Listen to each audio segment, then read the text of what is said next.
Hello बच्चों, सभी का मैथ्स क्लासेस में अंदर वेलकम। सभी अभी फर्स्ट सेमेस्टर की आपने एग्ज़ाम दी है, ज़्यादा टाइम नहीं हुआ है एग्ज़ाम दिए हुए, अभी अभी एग्ज़ाम फ्री हुआ है आपका और फिर आपको वापस पढ़ाई स्टार्ट करनी पड़ेगी क्योंकि आप लोग समझ सकते हो न्यू एनईपी के अकॉर्डिंग आपको आराम बिल्कुल नहीं है। ऐसा ना समझें कि एग्ज़ाम हो गई अब 20 दिन आराम करते हैं फिर पढ़ाई करते हैं, ऐसा नहीं है। आप लोगों ने देखा होगा कि मेरे YouTube चैनल से ही बच्चा यदि YouTube चैनल पर भी जो लेक्चर हैं उनको मतलब लेकर के भी बच्चा आराम से पास हो रहा है। मैंने एक क्लास ली थी, उसमें भी आप लोगों को बताया था लास्ट में, जैसे इंपॉर्टेंट क्लास के लिए भी कुछ बोला था। जो जो चीजें मैं ज्यादातर फोकस करने के लिए बोल रहा था आप देखिए पेपर में एज इट इज मिली है। मैं ज्यादा कुछ नहीं कहूंगा, बस इतना सा कहूंगा कि यदि कोई बच्चा पढ़ के एग्जाम दी है तो हर हाल में उसका सेमेस्टर फर्स्ट क्लियर होगा। ये बात आप समझते हो। जो सेमेस्टर फर्स्ट में जो पैटर्न था वही सेमेस्टर सेकंड में पैटर्न है, बस सिलेबस बदलेगा, पैटर्न वही रहेगा, क्वेश्चनों का पैटर्न वही रहेगा, जितने सेक्शन आने हैं जितने पार्ट आने हैं उतने आने हैं। कौन सी बात है, एक बात याद से सुन लेना ध्यान से आप लोग कि आपके जो पहला वाला जो सिलेबस था उसमें थोड़ा थ्योरेटिकल था, लेकिन अब थ्योरेटिकल नहीं है, अब आपका कैलकुलस है। और कैलकुलस का मतलब आप अच्छे से समझते हो, बड़ा इंटरेस्टिंग टॉपिक होता है, बहुत अच्छे नंबर भी ला सकते हैं और बहुत कम भी आ सकते हैं, बस डिपेंड करता है कि आप लोग किस तरह से उसे पढ़ते हो। याद रखें, खूब नाम सुना होगा आप लोगों ने, 12th क्लास में भी सुना होगा, क्योंकि आपको पता है कि जैसे ही आप 12th पास करते हो, 12th में आप क्या करते हो, एक मैथमेटिक्स का पेपर देते हो, उसके बाद ये सोचते हो। अब आप देखो यहाँ पर जैसे ही बीएससी में आपने एंटर किया, आपने अलग अलग चीजें पढ़ रहे हो। अब सेकंड सेमेस्टर में अलग पढ़ोगे, फिर थर्ड में अलग पढ़ोगे, फिर फोर्थ, फिफ्थ और सिक्स्थ सेमेस्टर कंप्लीट हो जाएगा, तब आपकी बीएससी कंप्लीट होगी। बड़ी टेंशन वाली बात है। बस एक ही चीज मैंने आप लोगों को बोली, यदि आपकी पढ़ाई कंटिन्यू है ना तो कोई प्रॉब्लम नहीं है, आराम से आपका सेमेस्टर क्लियर है। बस इस बात पर आप फोकस कर रखना है। और वो चीज आपने सेमेस्टर फर्स्ट में एग्जाम देते ही आपको पता चल गई होगी कि जो बच्चा कंटिन्यू पढ़ रहा है उसे कोई टेंशन नहीं है। जो डर बना रखा है ना लोगों ने कि बीएससी में पास नहीं होते, बीए में पास हो जाएंगे, ऐसी चीजें नहीं है। यदि आप लोग सोचें तो जो बच्चा कंटिन्यू पढ़ रहा है उसे कोई प्रॉब्लम नहीं है किसी भी प्रकार की, आराम से उसका सेमेस्टर क्लियर है। बस एक चीज याद रखना, कंटिन्यूटी आप में होनी चाहिए, क्योंकि अभी आप देख लीजिए एग्जाम हुआ है आपका, अब आप 20 से 25 दिन कंटिन्यूटी बनाने में निकाल दो, या फिर ऐसे निकाल दो कि हमें बाद में पढ़ेंगे, अभी तो एग्जाम दिए, थोड़ा रिलैक्स लेते हैं, तो आप सुनना, आपका एग्जाम आ जाएगा जब तक आप सोचोगे। इसलिए पूरा तरीके से आपको फोकस करना है, तरीके से आपको पढ़ना है, तो आप साथ बने रहोगे। और ध्यान से सुने, यहाँ पर सेमेस्टर नंबर सेकंड, फर्स्ट आपने क्लियर किया है। देखो आज पूर्ण रूप से हम बात कर सकते हैं क्योंकि थर्ड ईयर कंप्लीट होकर के जा चुकी है, मतलब थर्ड ईयर कंप्लीट हो गई है। अब जो स्कीम चल रही है वो कौन सी चल रही है, सेमेस्टर। तो बीएससी पढ़ रहे हैं कैसे, semester first, second, third, fourth, ऐसे। तो आप लोग ध्यान देंगे, सेमेस्टर सेकंड की बात कर रहे हैं हम। सेमेस्टर फर्स्ट के अंदर आपने पढ़ा था डिस्क्रीट मैथमेटिक्स। क्या पढ़ा था बच्चों, डिस्क्रीट मैथमेटिक्स पढ़ा था, नहीं पढ़ा था, बताओ, खूब पढ़ा था। और डिस्क्रीट मैथमेटिक्स के यदि मैं बात करूं तो मेरे YouTube चैनल से बच्चा आराम से पास हो रहा है। देख लो आप, सिंप्लेक्स का क्वेश्चन आया, पूरा का पूरा आपको कंटिन्यू सिखा रहेगा कि सिंप्लेक्स कैसे सोल्व करते हैं, उसी के अंदर से 20 नंबर का आपका क्वेश्चन क्लियर है। असाइनमेंट का क्वेश्चन आया, देखिए आप बैलेंस प्रॉब्लम आई है, कोई इशू नहीं है किसी भी प्रकार का। बैलेंस प्रॉब्लम का मतलब होता है हाथी टेंशन दूर होना, ठीक है। आपने देखा हो तो कि भारित ग्राफ आया, भारित ग्राफ के क्वेश्चंस भी मैंने करवा रखे हैं, आपको पता है, ठीक है। अभी अभी आपने एग्जाम दिए, चीजें आपके माइंड में है, समझ रहे मेरी बात को, तो आप लोग आराम से क्लियर हो रहे हैं। ये 3-4 क्वेश्चन ही इतने बड़े बड़े नंबर के आए हैं जो आप सोच सकते हो। तो इसलिए अब आपको जुनून लेना है, अपने अंदर ये फिक्स करना है कि हमें सेमेस्टर सेकंड को अच्छे से एग्जाम देनी है, अच्छे से तैयारी करनी। तैयारी तभी हो पाएगी जब आप लोग कंटिन्यू मेहनत करोगे, कंटिन्यू क्लास में बने रहे हैं, कंटिन्यू आपको क्लास लेनी है, तभी जाकर के आप कवर कर पाओगे। क्योंकि सिलेबस कितना बड़ा होता है वो आप खुद अच्छे से जानते हो, जिसने प्रॉपर तरीके से पूरा सिलेबस पढ़ा है उसे पता है कितना बड़ा सिलेबस है। तो इसलिए विशेष रूप से आप लोग ध्यान देंगे आपको क्या करना है, प्रॉपर तरीके से कंटिन्यू क्लास लेनी है। अब सुनिए ध्यान से, मैं कुछ बातें आपको बता देता हूं, क्योंकि आज कोई लंबी क्लास नहीं ले रहे, पहली क्लास थी। आपकी जो सेमेस्टर सेकंड है उसके अंदर 2 बुक रहेगी आपकी। कौन कौन सी रहेगी बच्चों? एक तो आपकी बुक रहेगी बच्चों, कौन सी वाली, ध्यान दीजिए। एक तो रहेगी आपकी डिफरेंशियल कैलकुलस, जैसे किस नाम से जानेंगे हम, डिफरेंशियल कैलकुलस जो है आपका वो रहेगा यहाँ पर सेकंड वॉल्यूम, ठीक है ना, सेकंड। ये आपकी किताब रहेगी डिफरेंशियल की, देख लीजिए आप लोग। डिफरेंशियल की जो बुक रहेगी इसमें सेकंड मैंने डाल दिया। एक बुक रहेगी आपकी इंटीग्रल कैलकुलस, जिसे हम, इसे तो बोलेंगे हम अवकलन गणित,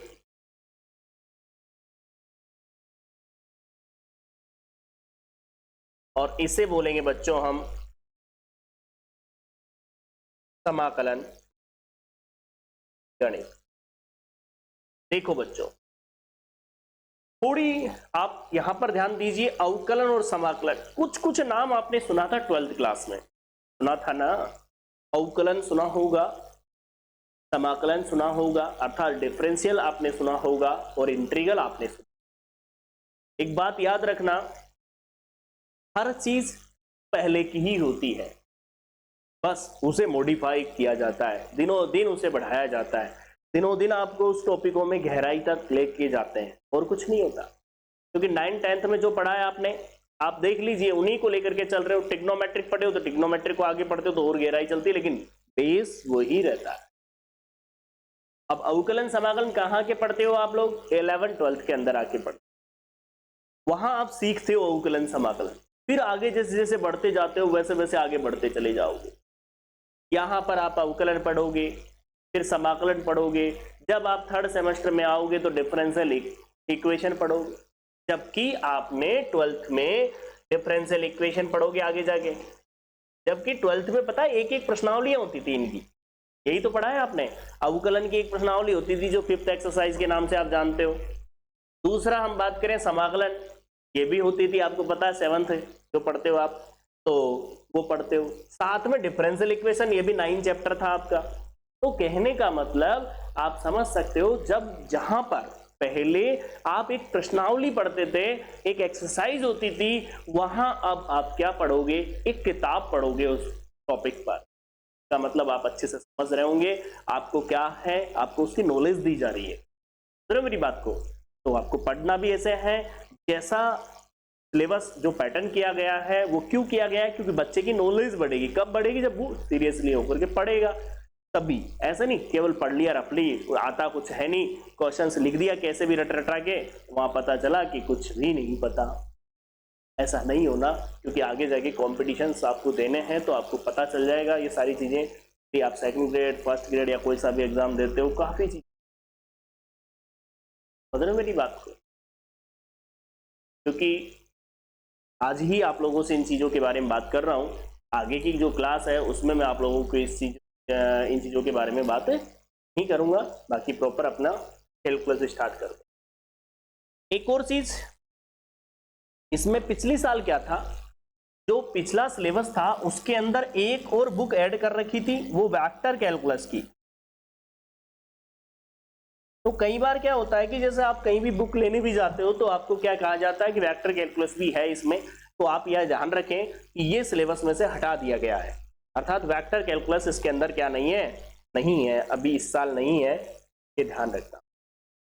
पिछली बार जो सेमेस्टर सेकंड बच्चों ने दिया था उसमें वेक्टर कैलकुलस भी पढ़ा था, सदिश कलन भी पढ़ा था। इसे किस नाम से जानते हैं बच्चों? सदिश कलन के नाम से। तो सबसे पहले तो कौन सी बुक है इसमें? अवकलन गणित, उसके बाद समाकलन गणित, और सदिश कलन यहां से हटा दिया गया है। तो मैं कहूं कि ये चैप्टर है, मैं कहूं ये सिलेबस है, पूरा लिखाऊं, बच्चा इतना इंटेलिजेंट होता है, इतना समझता है, सिलेबस साइड पर जाओगे, जो यूजीसी की जो साइड है आप उस पर जाओगे, सिलेबस का पेज होगा, उसमें आप पीडीएफ डाउनलोड करोगे, पूरा सिलेबस आपके साथ आना चाहिए। क्योंकि कॉलेज में जो बच्चा पढ़ रहा है उसे थोड़ा एक्टिव भी रहना जरूरी होता है। ये नहीं होता कि सीधे सीधे आप चल रहे हो जैसे जैसे बताया, क्योंकि सिलेबस जब आप देखते हो तो आपको पता चल जाता है कि सर जो पढ़ा रहे हैं वो सिलेबस के अकॉर्डिंग है या नहीं। मैं जैसे जैसे जो जो यूनिट आपको पढ़ाऊंगा वो कंप्लीट साथ के साथ दिखाता जाऊंगा कि भाई ये है चैप्टर इस सिलेबस में है, इस यूनिट में ये अपन को कंप्लीट कर। सबसे पहले हम जो स्टार्ट करेंगे यहाँ पर वो करेंगे आप सेकंड यूनिट। कौन सी यूनिट स्टार्ट करेंगे? कुछ बोल रहा हूं मैं आपको, सुन रहे हो? सेकंड यूनिट, ठीक है। तो सेकंड यूनिट पर फोकस करेंगे सबसे। क्लियर? और एक और छोटी सी बात मैं आपको बता दूं, आज से हम स्टार्ट कर रहे हैं, मतलब आज का मतलब थोड़ा बहुत आज स्टार्ट कर रहे हैं। आप लोग कल जब क्लास में आओ तो श्रद्धा के साथ अर्थात पूरे मन के साथ आपको आना।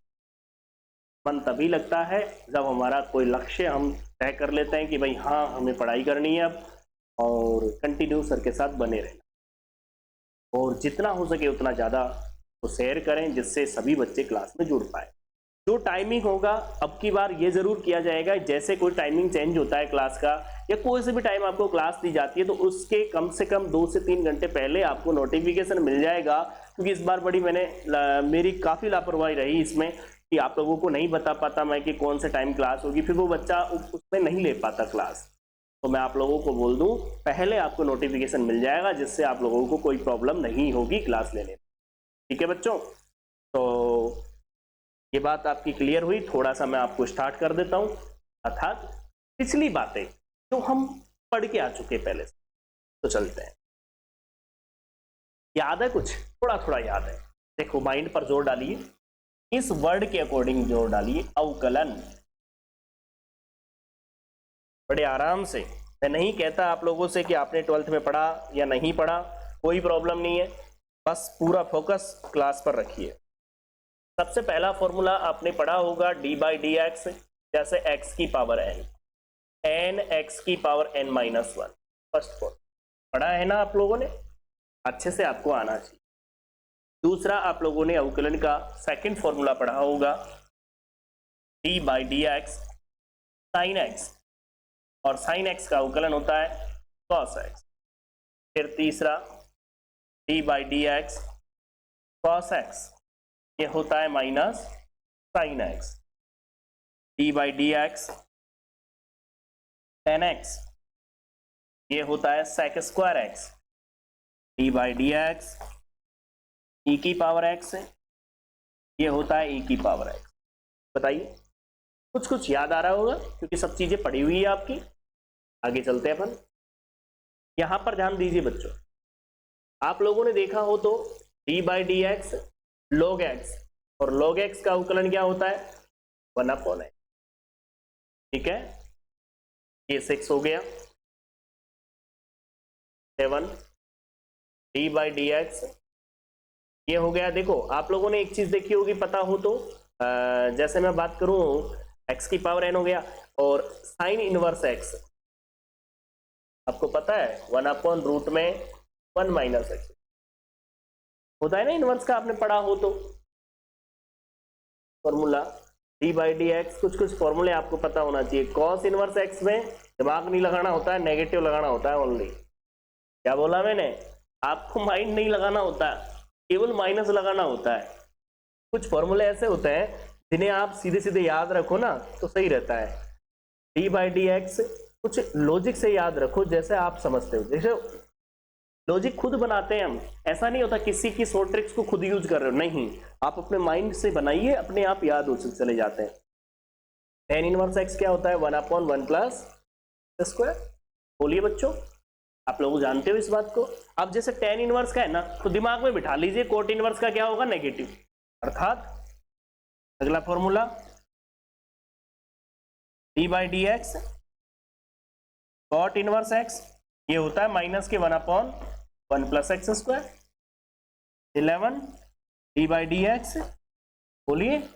अब जैसे मैंने बात की यहां पर u मल्टीप्लाई v की बात कर लूं, u कांस्टेंट, v का अवकलन, v कांस्टेंट, q का अवकलन, इसमें प्लस में कोई इश्यू नहीं होता। ध्यान रखना, कई बार बच्चे कहते हैं सर हमने u मान लिया कांस्टेंट, v मान लिया, इसमें क्या है? इधर भी लिख लो, इसमें क्या प्रॉब्लम आ रही है? अब यहां पर देखिए, इसके बाद हम बात करें, जैसे आपने पढ़ा हो तो d/dx कुछ कुछ फॉर्मूले हैं जो आप लोग पहले से जानते हो। v स्क्वायर, देखिए v का कांस्टेंट, u का अवकलन, फिर u कांस्टेंट, v का अवकलन। थोड़ा थोड़ा माइंड यूज करते जाइए। ये वो चीजें हैं जो पहले से पड़ी हुई है कंटिन्यू आपकी, कहीं कोई इशू नहीं है, कहीं कोई दिक्कत नहीं आएगी, बस केवल आप लोग ध्यान देंगे। डी बाई डी एक्स, ठीक है। हाँ, कुछ और मेजर फॉर्मूले ध्यान से सुने।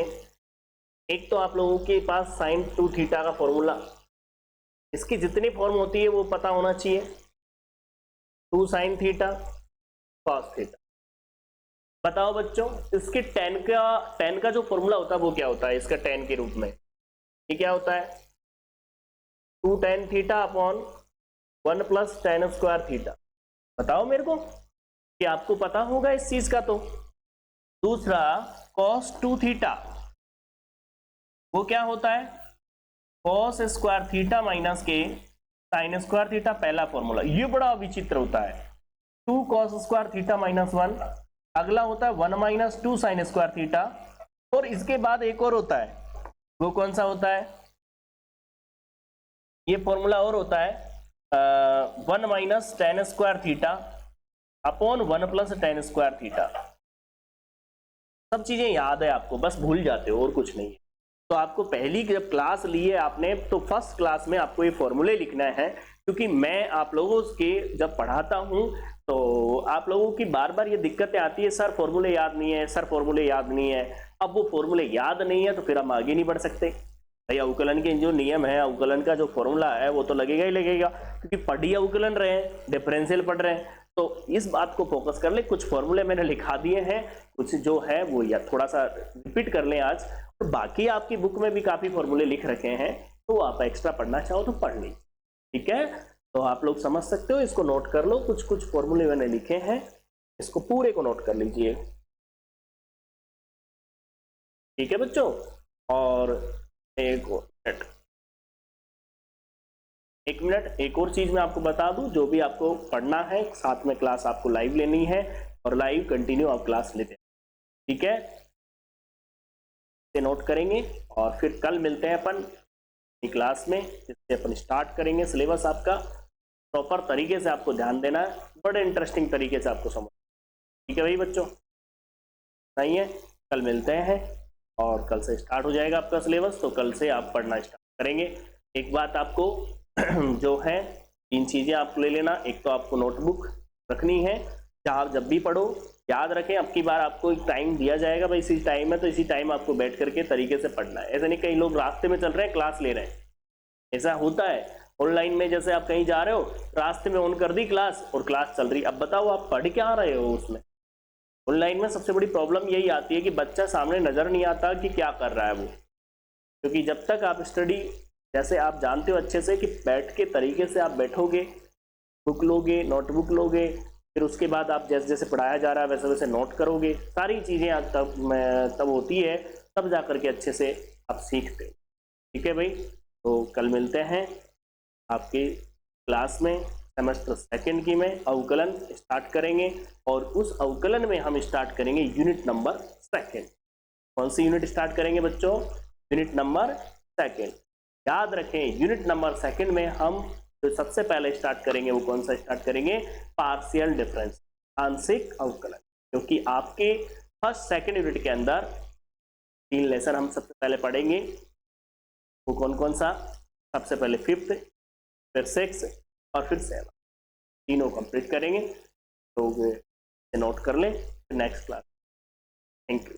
तो जितना हो सके उतना आप शेयर करें, अपने फ्रेंडों को भेजें, से आप लोग पढ़ें और आपके साथी भी पढ़ पाए, प्रॉपर तरीके से आपको मिलेगा, ठीक है भाई। Thank you.